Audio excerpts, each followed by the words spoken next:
Monsignor LaPuma, my brother priest. I think the last official time I was here for a Mass was at my first night, actually, as preparing for my installation back in January. We had Vespers here in this beautiful Basilica dedicated to Our Lady of Victory. And we filled the pews with our priests, the priests of the diocese. And I can't help but say a few good words. I've gotten to know many of our priests around the diocese. Everyone keeps asking me, how do you like Buffalo? And I have had the opportunity to visit many of our churches through confirmations and installations of pastors. And I have to say, we have some just wonderful priests. So as we remember Father's Day, please remember them also in your prayers throughout the diocese as they celebrate this wonderful occasion dedicated to our fathers. In our readings today, particularly our first reading from Job and our gospel, the sea plays a prominent role in these Sunday readings. I have to say, I think it was providential that I was sent to Buffalo. As you know, I grew up in the Baltimore, Washington region, and it's surrounded by the Chesapeake Bay. The Chesapeake Bay, the Potomac River, the Patuxent River, where I spent a lot of my time on. So I grew up in the summers really on the water, particularly the Chesapeake Bay as well as the Patuxent River. And so to come here and now be sort of surrounded by these beautiful lakes, Lake Erie. I had a chance to go up through, I guess it was through Lewiston and into Niagara, Fort Niagara, where I saw Lake Ontario. I've never seen these lakes before. And then the Niagara River. I've still only seen a piece of Niagara Falls yet. I haven't seen the whole thing yet, but I'll get there. But just being near the water, it makes me feel very much at home. But as I said, in today's readings, we see the gospel and Job. They speak of the sea and water. Those disciples of the Lord, many of them who were fishermen, grew up on the water and would have known the water and the ways of particularly the Sea of Galilee, and the Jordan River, the Dead Sea, all of those, and then of course the Mediterranean coming in. They were surrounded by water in many ways. So it would have been a very powerful image to those that were reading the scriptures. In both readings, we see that the seas can be stormy and turbulent, and then stilled and quiet in the blink of an eye. I know the Sea of Galilee is like that. They said storms can come up very quickly and change the landscape. What it might be just a beautiful, serene scene, all of a sudden is a scary and fearful event. Any of you who have been on the water know that you can experience a very frightening scene with waves and storm clouds, darkness, and then all of a sudden, hopefully it turns into a beautiful, picturesque serenity. Job, in our first reading, who has lost his family and everything he loved and everything he worked for. We saw as we open up the first account of Job, he is sort of seen as this picturesque father, friend, sort of a pillar of the community. He's wealthy, and it seems he's been very much blessed by God. And then all of a sudden there is this loss of his of all that he loved and had. He was a good father and a provider, a loyal friend, and again, pillar of the community. But now the storms of life have left him with much loss. He is being challenged, he's being tested, And he, in his own way, is questioning God. Though I think with Job, he's questioning out of his faith in God. Even his friends have lost faith in him. In those days, if you lost your wealth, if you lost your family, they would think, well, what have you done wrong?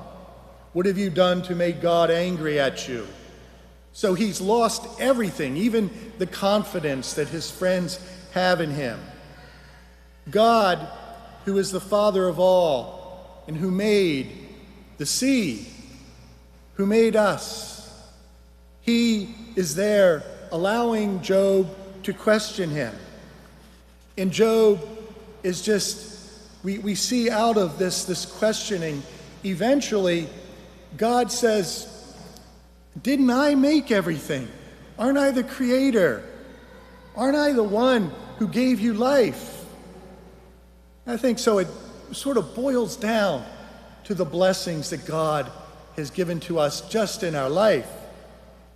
The disciples, we see in our gospel, are out with Jesus on the sea, and once again, a storm occurs. Now, I can't imagine that this was the first time that these, again, experienced fishermen had not seen a storm in their duties as fishermen. But here they panicked, and these experienced fishermen turned to a carpenter for help, to Jesus, who's asleep in the back as if nothing is happening. With 3 simple words: quiet, be still. He calms everything. The waves and the sea turn serene. I can't help but think that maybe Jesus learned some of his calm ability to deal with a crisis through the example of his own Father. Certainly, God the Father, as he is beginning to understand and to know his divinity. But Saint Joseph, who raised him and gave him the example of his quiet and faithful example. Pope Francis reflected on Saint Joseph's role in Jesus' life when he shared, quote, "He also had to keep his family safe during the difficult period of their exile in Egypt, which makes the saint a special example for refugees and those facing persecution. Saint Joseph knew how to cross the darkness of doubt, the experience of exile and fleeing from home, without ever losing faith in God and in his love. Learn from him that only trust in God can turn doubt into certainty, evil into good, total darkness of the night into a radiant dawn." This wonderful explanation of our Holy Father, I think, gives us pause to look at Saint Joseph, our patron, and what an example as a father he must have been to Jesus. Jesus, who knew about the divine ways, that blessed knowledge that he had, but he also had to grow as a human being. And it's nice to think that he learned how to handle a crisis, how to be calm, how to have faith through his own father's example, his own father, Saint Joseph. These scripture experiences can say much about the storms and serenity of life. The question is, how does our own faith help us to deal with them so that we do not give up hope and we are able to turn to God our Father in our times of need? How do we face crisis? How do we face those storms of life?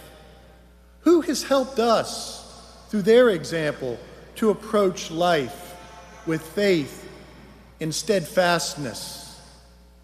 My own experience in facing trials and storms is through the observation of my own father. I think about my dad on this day every year. My father died 6 years ago on March 19th, 2015 at 11:55 p.m. in the evening, 5 minutes before it would have turned the next day. He was surrounded by his family and died a very peaceful death, like St. Joseph.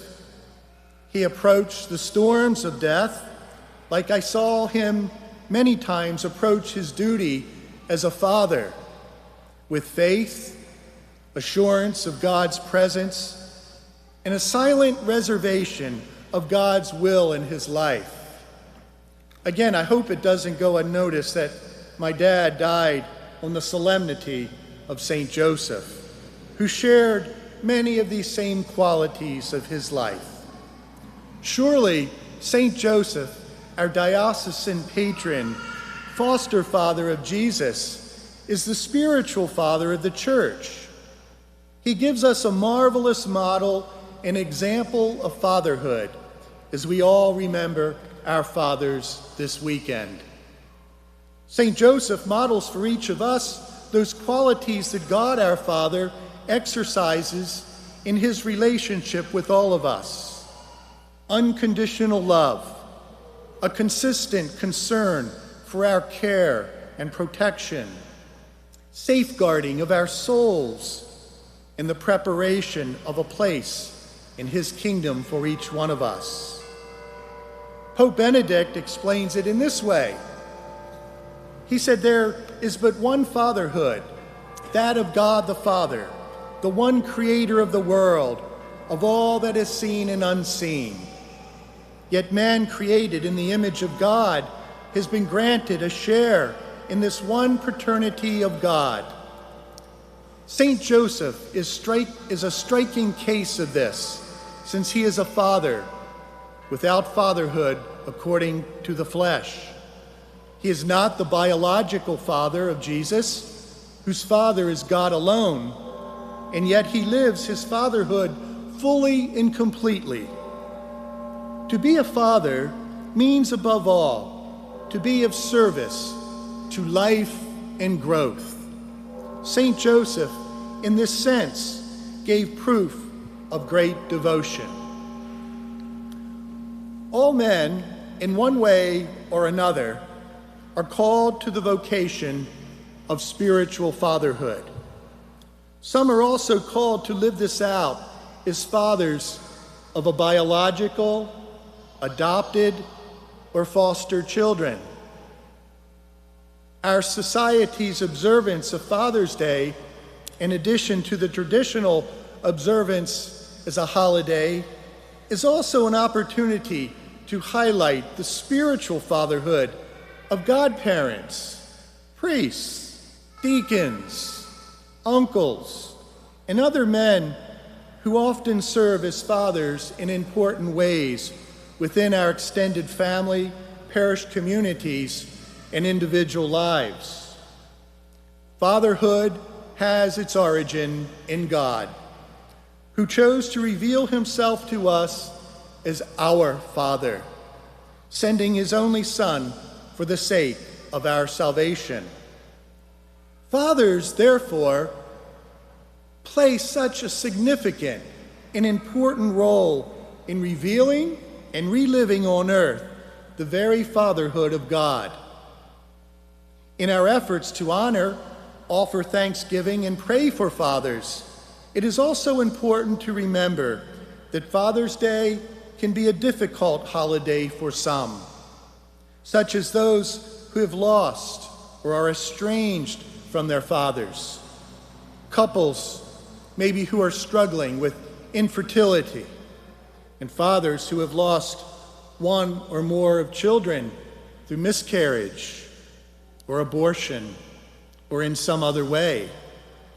We must acknowledge that there are some who may find this holiday to be painful and should pray for those who have had an abusive experience with a father, or someone who was father to them or should have been an example of one only to turn away from that responsibility. Those struggling with feelings of loss, emptiness, or loneliness on this day may feel overlooked. Fathers these days need to be encouraged to support the mothers of their children in welcoming new life. We see over and over again how much our society is hurting from a lack of understanding of what true fatherhood is all about, and for fathers to step up to the plate. Pope St. John Paul II said, "Fathers are called to exhibit a generous responsibility for life conceived under the heart of the mother. They are uniquely entrusted with the protection and defense of both mother and child, and in this way, in safeguarding the sanctity of human life. Although men do not bear the physical challenges of carrying a child within themselves, they can still be overwhelmed by the news of an unexpected, difficult pregnancy. Further, society increasingly tells them that they should have no say in the lives of their children at birth. As a church community, we need to encourage and support men to follow the example of St. Joseph and embrace the role as father. Joseph himself was unexpectedly called to fatherhood amid difficult circumstances. But despite all obstacles, he was faithful. He welcomed life, offering care and protection for Mary and Jesus. I can't help but also to think about our own Father Nelson Baker. As we celebrate Mass in this magnificent church dedicated to Our Lady of Victory, Father Baker built a city of charity that still is with us today. He became a spiritual and foster father to so many young people. Truly, Father Baker possessed those qualities of a good father. He was called Padre of the Poor, caring and protective of all who depended on him for the basic needs of life. He not only provided for their well-being, but he also put those he served on a pathway to thrive and to be of service to life and growth. Again, that quality of a true father.